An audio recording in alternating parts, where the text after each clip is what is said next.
World of Warcraft: The Burning Crusade is coming soon, and with every new expansion comes increased demand for certain items. This demand always creates massive price spikes, and it's the perfect time to start investing in specific materials so you can make some serious gold. Now, I do want to talk first about professions, because as players level new alts or pick up new professions for the first time, this becomes a great opportunity to stockpile materials you see on most leveling guides. As soon as TBC launches, prices on these materials rise sharply, and the earlier you get in, the bigger your profit. The first one I want to talk about is engineering. So many players level this as a way to help them in raids, increase their damage, and increase their parses. So pretty much anything on the leveling list is a good investment. To name a couple must-haves though is thorium and mithril. Many players never finished leveling engineering in Classic because Goblin Sappers only require 205 skill level, and pushing to 300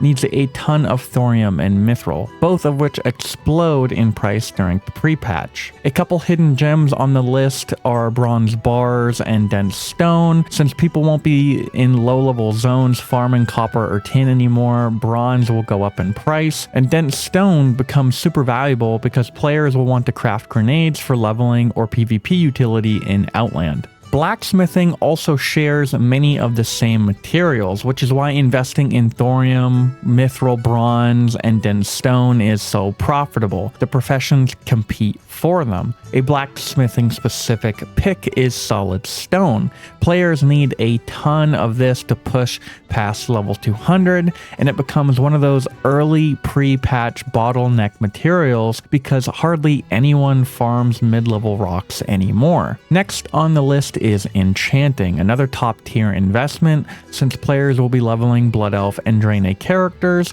and gearing up multiple alts in the pre-patch. Enchanting mats see a massive spike. Some of the best items are large brilliant shards and greater eternal essences. These are used for pre-patch level 60 gearing enchants, which people need immediately. Another overlooked item is Dream Dust. Players need 360 of it just to get beyond 250 enchanting. And because nobody farms Azeroth mobs anymore, Dream Dust shoots up quickly. Next, we have the new profession coming in TBC, Jewelcrafting. Right away, you'll notice some familiar items: thorium, mithril, and bronze. These appear again because Jewelcrafting uses many of the same bars and stones as engineering and blacksmithing. But one item that really stands out is true silver bars. True silver is naturally rare, and Jewelcrafting requires a decent chunk of it early on. It's already scarce in Classic, and demand skyrockets the moment Jewelcrafting is released. Another great investment for Jewelcrafting is moss agate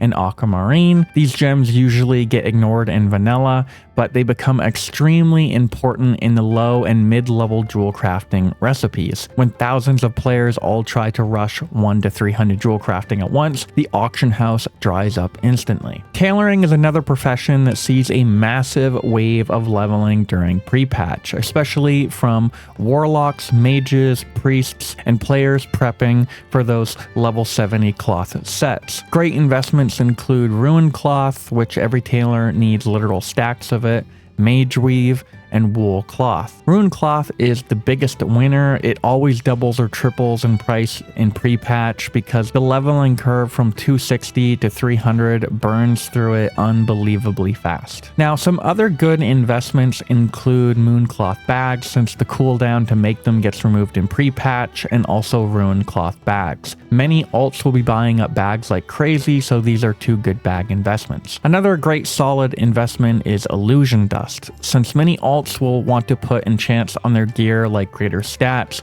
or major health to help them get to max level faster. One major, massively overlooked investment for TBC, and easily one of the most profitable on this entire list, is Elixir of Demon Slaying. Almost every mob in Outland is a demon, which means this consumable becomes incredibly valuable for melee classes rushing from 60 to 70. Warriors and rogues especially benefit from it since they have no reliable self-heals or tanking pets.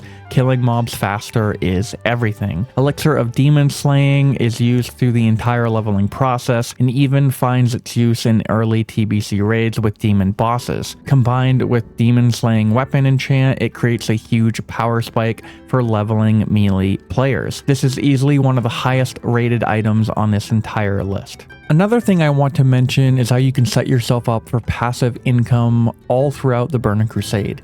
These aren't just early expansion flips or investments, these are items that stay profitable from phase 1 all the way to Sunwell.